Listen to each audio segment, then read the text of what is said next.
to live by, created by Alex Haley and others, Africans were by no means the innocents portrayed in Roots, baffled as to why white men were coming in and taking their people away in chains. On the contrary, the region of West Africa from which Kunta Kinte supposedly came was one of the great slave-trading regions of the continent, before, during, and after the white man arrived. It was Africans who enslaved their fellow Africans, selling some of these slaves to Europeans or to Arabs and keeping others for themselves. Even at the peak of the Atlantic slave trade, Africans retained more slaves for themselves than they sent to the Western Hemisphere. This pattern was not confined to West Africa, from which most slaves were sent to the Western Hemisphere. In East Africa, the Maasai were feared slave raiders, and other African tribes, either alone or in conjunction with Arabs, enslaved their more vulnerable neighbors. As late as 1891, it was reported that Manyuema slavers had demoralized surrounding tribes, destroying crops, and famine reigned everywhere. Even in the early 20th century, Abyssinians were still raiding other Africans and carrying off slaves. It was 1922 before the British had gained sufficient control in Tanganyika to stamp out slavery there. Arabs were the leading slave raiders in East Africa, ranging over an area larger than all of Europe. The total number of slaves exported from East Africa during the 19th century has been estimated to be at least 2 million.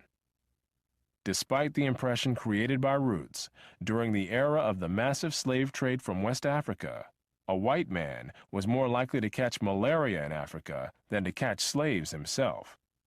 The average life expectancy of a white man in the interior of sub-Saharan Africa at that time was less than 1 year. By and large, men from Europe or the Western Hemisphere came to the coasts of Africa, bought their slaves, and left as soon as possible.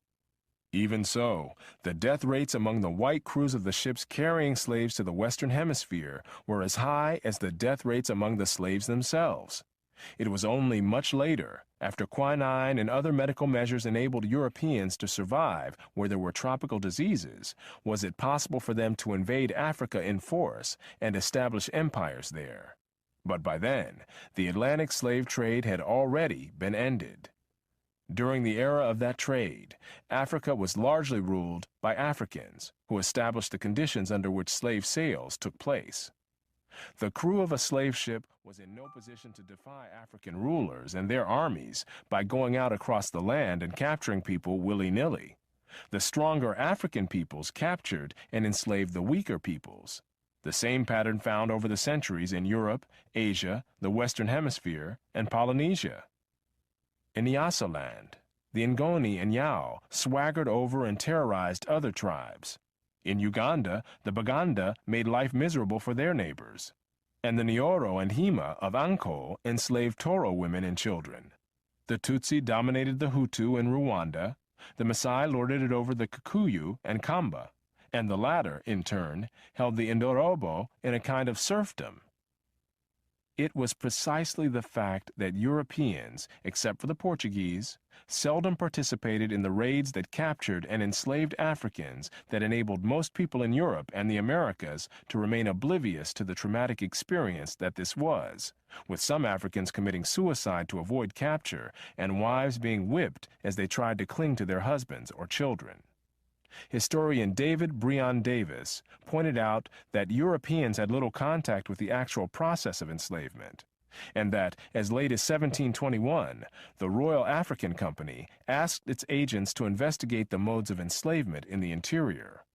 Europeans typically saw only the end results, enslaved people being offered for sale on the coast.